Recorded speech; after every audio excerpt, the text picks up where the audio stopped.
ꯑꯩꯈꯣꯏꯒꯤ ꯇꯁꯦꯡꯅ ꯍꯧꯖꯤꯛ ꯍꯧꯖꯤꯛ ꯂꯥꯛꯏꯕ ꯑꯩꯈꯣꯏꯒꯤ ꯏꯅꯥꯛꯇ ꯂꯩꯕꯤꯔꯤꯕ ꯅꯪꯒꯤ ꯑꯩꯈꯣꯏꯒꯤ ꯄꯥꯔꯤ ꯏꯃꯣꯝ ꯆꯦꯅꯦꯜ ꯍꯥꯏꯕꯗꯨꯒꯤ ꯑꯩꯈꯣꯏꯒꯤ ꯌꯨꯇꯨꯕꯔꯗꯨꯅꯤ ꯑꯗꯣ ꯍꯥꯏꯔꯤꯕ ꯃꯍꯥꯛꯅ ꯑꯩꯈꯣꯏꯒꯤ ꯃꯅꯤꯄꯨꯔꯒꯤ ꯋꯥꯡꯃꯗ ꯍꯥꯏꯗꯤ ꯊꯥꯏꯅ ꯃꯇꯝ ꯑꯃꯗꯒꯤ ꯈꯨꯟꯗꯥ ꯂꯩꯇꯥꯗꯅ ꯂꯩꯈ꯭ꯔꯕ ꯃꯐꯝ ꯑꯗꯨꯗꯒꯤ ꯑꯩꯈꯣꯏꯒꯤ ꯏꯃꯥ ꯂꯩꯕꯥꯛꯀꯤꯗꯃꯛꯇꯅꯤ ꯍꯥꯏꯗꯅ ꯏꯃꯥ ꯂꯩꯕꯥꯛꯀꯤꯗꯃꯛꯇ ꯑꯩꯈꯣꯏ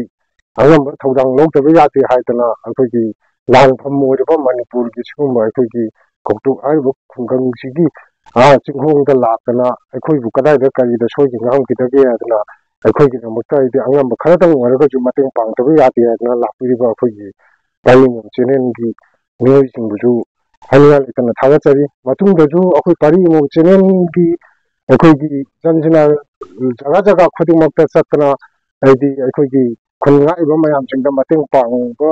ꯉꯝꯅꯅꯕ ꯍꯣꯠꯅꯕ ꯃꯇꯝꯗ ꯂꯩꯕꯥꯛ ꯃꯤꯌꯥꯝꯒꯤ ꯑꯆꯧꯕ ꯗꯥꯏꯇ ꯊꯧꯗꯥꯡ ꯑꯗꯨ ꯍꯥꯏꯗꯤ ꯃꯉꯣꯟꯗ ꯁꯤꯟꯅꯕꯤꯗꯨꯅ ꯑꯉꯝꯕ ꯍꯥꯏꯗꯤ ꯁꯦꯟꯗꯪꯁꯤꯡ ꯃꯉꯣꯟꯗ ꯍꯥꯏꯗꯤ ꯃꯇꯦꯡ ꯄꯥꯡꯕꯤꯗꯅ ꯃꯐꯝ ꯈꯨꯗꯤꯡꯒꯤ ꯆꯠꯄ ꯉꯝꯍꯟꯕꯤꯌꯨ ꯍꯥꯏꯕ ꯋꯥꯐꯝꯁꯤꯃ ꯑꯩ ꯊꯝꯖꯔꯤ ꯊꯥꯒꯠꯆꯔꯤ ꯇꯥꯃꯣ ꯍꯣꯏꯅꯁꯨ ꯑꯩꯈꯣꯏ ꯃꯌꯥꯝꯒꯤꯗꯃꯛꯇ ꯏꯃꯥ ꯂꯩꯕꯥꯛꯀꯤꯗꯃꯛꯇ ꯊꯣꯛꯄꯤꯔꯛꯏꯕꯁꯦ ꯑꯩꯈꯣꯏꯅꯗꯤ ꯁꯤ ꯑꯩꯅ ꯍꯧꯖꯤꯛ ꯇꯥꯃꯣ ꯍꯣꯏꯗ ꯍꯪꯖꯅꯤꯡꯕ ꯋꯥꯐꯝꯗꯤ ꯉꯁꯤꯒꯤ ꯑꯩꯅ ꯂꯥꯛꯑꯝꯕꯁꯤꯒꯤ ꯃꯃꯥꯡꯗ ꯑꯁꯨꯃꯥꯏꯅ ꯑꯩꯈꯣꯏꯒꯤ ꯌꯨꯇꯨꯕꯔ ꯈꯪꯗꯦ ꯀꯔꯤꯒꯨꯝꯕ ꯑꯩꯈꯣꯏ ꯐꯦꯁꯕꯨꯛꯀꯨꯝꯕꯤ ꯑꯗꯨꯒ ꯌꯨꯇꯨꯕꯀꯨꯝꯕ ꯑꯁꯨꯃꯥꯏꯅ ꯏꯟꯇꯔꯚꯤꯌꯨꯒꯤ ꯇꯥꯃꯣꯒꯤ ꯃꯐꯝꯁꯤꯒ ꯂꯥꯛꯑꯝꯃꯒ ꯑꯋꯥ ꯑꯅꯥꯁꯦ ꯃꯌꯥꯝꯗ ꯈꯪꯍꯟꯈꯤꯕ ꯂꯩꯔꯕ꯭ꯔꯥ ꯃꯁꯤ ꯑꯩꯈꯣꯏꯅ ꯂꯩꯖꯔꯤꯕ ꯑꯩꯈꯣꯏꯒꯤ ꯑꯣꯏꯕ ꯁꯥꯏꯠꯇꯗꯤ ꯃꯁꯤ ꯊꯦꯡꯅꯗ꯭ꯔꯤ ꯍꯥꯏꯇꯥꯔꯦ ꯑꯗꯨꯒ ꯑꯩꯈꯣꯏ ꯑꯇꯣꯞ ꯑꯇꯣꯞꯄ ꯃꯐꯝꯁꯤꯗ ꯂꯩꯔꯤꯁꯦ ꯑꯩꯈꯣꯏ ꯈꯛꯇ ꯅꯠꯇꯦ ꯑꯇꯣꯞ ꯑꯇꯣꯞꯄ ꯍꯥꯏꯗꯤ ꯈꯨꯟ ꯉꯥꯛꯄ ꯍꯥꯏꯗꯤ ꯃꯌꯥꯝ ꯑꯃꯁꯨ ꯂꯩꯔꯤ ꯍꯥꯏꯇꯥꯔꯦ ꯃꯈꯣꯏꯗ ꯂꯥꯛꯑꯝꯕꯒꯤꯗꯤ ꯈꯪꯗꯦ ꯑꯗꯨꯕꯨ ꯑꯩꯈꯣꯏꯒꯤ ꯑꯣꯏꯅ ꯂꯩꯔꯤꯕ ꯃꯐꯝꯁꯤꯗꯗꯤ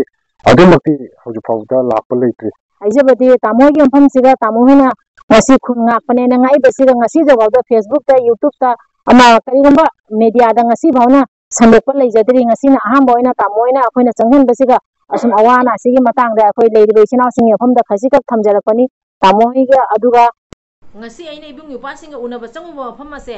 ꯑꯩꯈꯣꯏꯒꯤ ꯑꯩꯅ ꯂꯥꯛꯄꯁꯤꯒꯤ ꯃꯃꯥꯡꯗ ꯀꯅꯥꯒꯨꯝꯕ ꯑꯃꯠꯇꯅꯁꯨ ꯆꯪꯅ ꯏꯕꯨꯡ ꯏꯄ꯭ꯋꯥꯁꯤꯡꯒꯤ ꯑꯁꯤꯒꯨꯝꯕ ꯑꯋꯥ ꯅꯨꯡꯉꯥꯏꯕꯁꯦ ꯃꯦꯗꯤꯌꯥꯗ ꯊꯥꯗꯣꯛꯄ ꯂꯩꯇ꯭ꯔꯤ ꯍꯥꯏꯅ ꯏꯆꯤꯟ ꯏꯄ꯭ꯋꯥꯁꯤꯡꯅꯁꯨ ꯐꯣꯡꯗꯣꯛꯑꯦ ꯑꯗꯣ ꯑꯩꯅ ꯍꯥꯏꯖꯒꯗꯕꯗꯤ ꯑꯩꯅ ꯍꯧꯖꯤꯛ ꯆꯪꯉꯤꯕ ꯃꯐꯝ ꯑꯁꯦ ꯑꯩ ꯃꯃꯥꯡꯗꯁꯨ ꯁꯤ ꯂꯝꯁꯤꯒꯗꯤ ꯆꯠꯂꯨꯔꯦ ꯇꯧꯕꯇꯕꯨ ꯍꯧꯖꯤꯛ ꯑꯩꯅ ꯎꯅꯔꯤꯕ ꯏꯕꯨꯡ ꯏꯄ꯭ꯋꯥꯁꯤꯡꯁꯦ ꯍꯟꯗꯛꯅ ꯑꯍꯥꯟꯕ ꯑꯣꯏꯅ ꯎꯅꯕꯅꯤ ꯑꯩꯅ ꯃꯃꯥꯡꯗ ꯆꯠꯂꯨꯕ ꯏꯕꯨꯡ ꯏꯄ꯭ꯋꯥꯁꯤꯡꯗꯨꯅ ꯑꯃꯨꯛ ꯃꯈꯣꯏꯗꯨꯅ ꯑꯃꯨꯛ ꯑꯇꯣꯞꯄꯅꯤ ꯍꯥꯟꯅ ꯑꯁꯤꯁꯤꯅ ꯑꯃꯨꯛ ꯑꯩꯈꯣꯏꯒꯤ ꯑꯇꯣꯞꯄ ꯏꯕꯨꯡ ꯏꯄ꯭ꯋꯥꯁꯤꯡꯅꯤ ꯑꯁꯤꯒꯤ ꯃꯃꯥꯡꯗ ꯀꯅꯥꯒꯨꯝꯕ ꯑꯃꯇꯪꯅ ꯂꯥꯛꯑꯒ ꯏꯕꯨꯡ ꯏꯄ꯭ꯋꯥꯁꯤꯡꯒ ꯋꯥꯔꯤ ꯁꯥꯟꯅꯕ ꯂꯩꯈꯤꯗ꯭ꯔꯤ ꯑꯁꯤꯒꯨꯝꯕ ꯃꯇꯦꯡ ꯆꯪꯉꯛꯄ ꯂꯩꯈꯤꯗ꯭ꯔꯤ ꯍꯥꯏꯅ ꯏꯕꯨꯡ ꯏꯄ꯭ꯋꯥꯁꯤꯡꯅ ꯐꯣꯡꯗꯣꯔꯛꯏ ꯑꯗꯣ ꯃꯈꯥ ꯇꯥꯅ ꯌꯦꯡꯃꯤꯟꯅꯈꯤꯁꯤ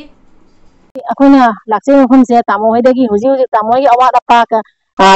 ꯑꯄꯥꯗꯤ ꯑꯩꯅꯗꯤ ꯎꯔꯦꯀꯣ ꯑꯗꯣ ꯃꯌꯥꯝꯁꯤꯒꯁꯨ ꯇꯥꯃꯣ ꯍꯣꯏꯒꯤ ꯃꯥꯏꯀꯩꯗꯒꯤ ꯑꯋꯥꯕꯁꯦ ꯀꯌꯥꯃꯨꯛ ꯃꯇꯤꯛ ꯇꯥꯃꯣ ꯍꯣꯏꯅ ꯋꯥꯔꯤꯕꯁꯦ ꯑꯩꯈꯣꯏꯒꯤ ꯆꯦꯅꯦꯜꯒꯤ ꯃꯥꯏꯀꯩꯗ ꯇꯥꯃꯣ ꯍꯣꯏ ꯑꯋꯥ ꯑꯅꯥꯁꯦ ꯈꯤꯇꯪ ꯐꯣꯡꯗꯣꯛꯄꯤꯌꯣꯕ ꯃꯥꯌꯣꯛꯅꯔꯤꯕ ꯑꯋꯥꯕꯁꯦ ꯆꯤꯡꯈꯣꯡꯒ ꯍꯧꯖꯤꯛ ꯂꯩꯔꯤꯕꯁꯦ ꯉꯥꯛꯏꯕꯁꯦ ꯇꯥꯃꯣ ꯍꯣꯏꯅ ꯀꯌꯥꯃꯨꯛ ꯑꯋꯥꯕꯁꯤꯒ ꯂꯩꯌꯦꯕꯁꯦ ꯑꯋꯥꯠ ꯑꯄꯥꯁꯦ ꯈꯤꯇꯪ ꯃꯌꯥꯝꯗ ꯈꯪꯍꯟꯕꯤꯌꯣꯕ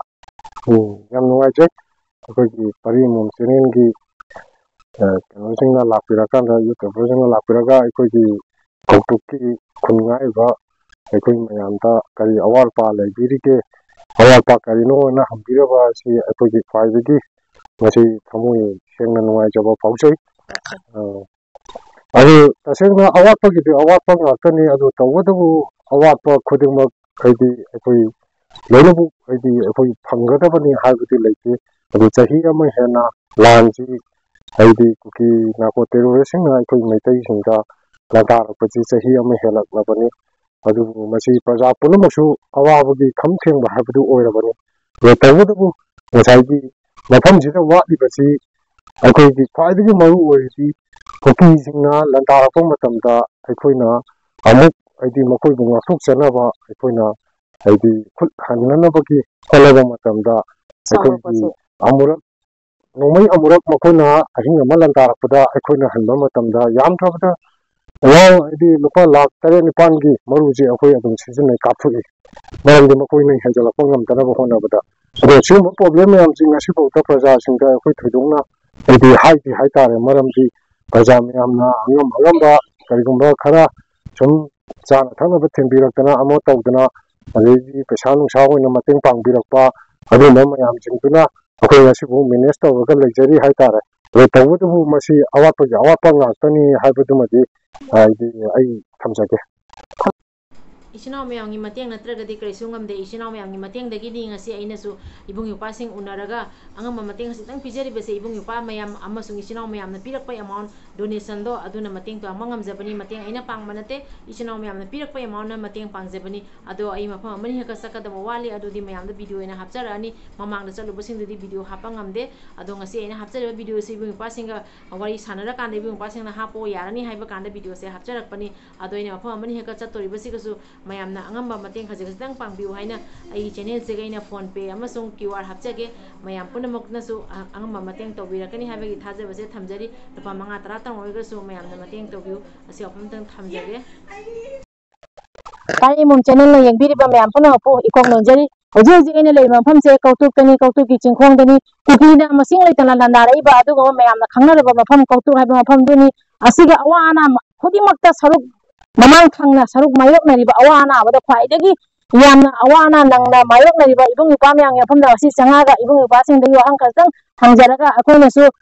ibung yupa sing di awat pa ngatani ase yengjalu bada ase ngasi thoklai ibung yupa sing se lai base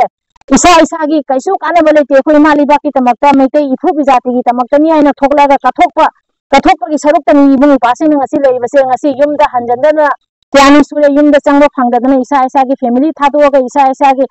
nuksiraba ai ma ai gi icha ibung yupa myam da thadoga ai khoi myam gi tamakta ni aina kathok thoklai ibung yupa sing sigi awa nuai ba kari no ai ba do mayam dagi mayam yafam da ibung yupa sing dagi afam amani kitang thamjarake ibung yupa singna aduki matik wahori abada aina hangada wahangna hanghaudare thamoi sega aduki matik pen da banoi ta ba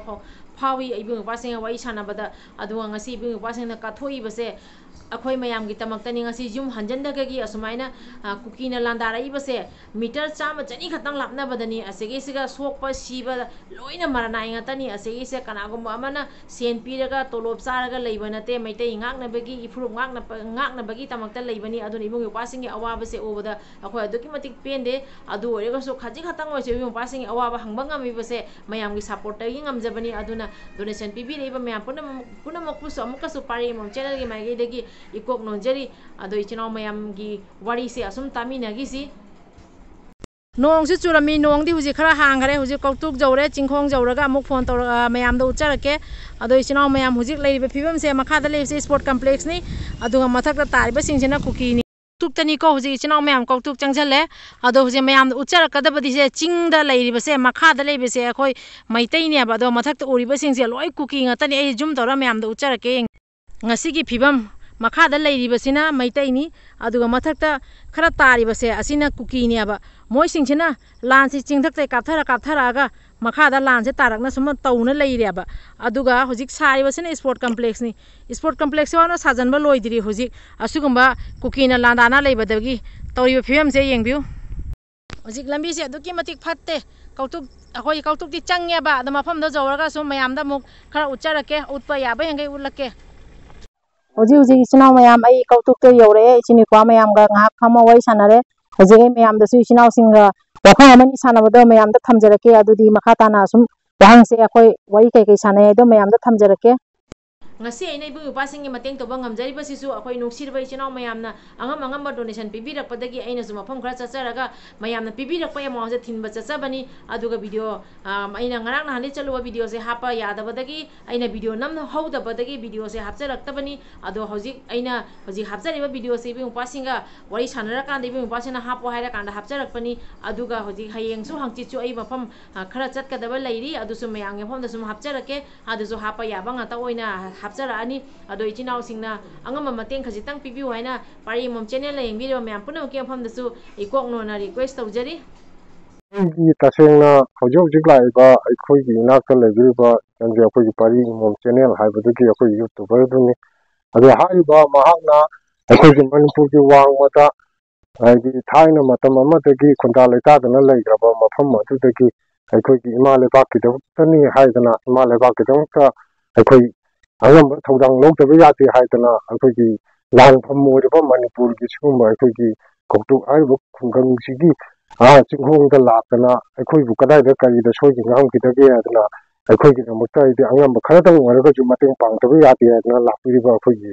daling chenen gi noi singbuju hanial itana thagachari matungdaju akhoi pari mom chenen gi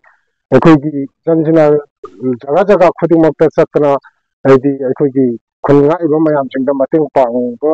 ꯉꯝꯅꯅꯕ ꯍꯣꯠꯅꯕ ꯃꯇꯝꯗ ꯂꯩꯕꯥꯛ ꯃꯤꯌꯥꯝꯒꯤ ꯑꯆꯧꯕ ꯗꯥꯏꯇ ꯊꯧꯗꯥꯡ ꯑꯗꯨ ꯍꯥꯏꯗꯤ ꯃꯉꯣꯟꯗ ꯁꯤꯟꯅꯕꯤꯗꯨꯅ ꯑꯉꯝꯕ ꯍꯥꯏꯗꯤ ꯁꯦꯟꯗꯪꯁꯤꯡ ꯃꯉꯣꯟꯗ ꯍꯥꯏꯗꯤ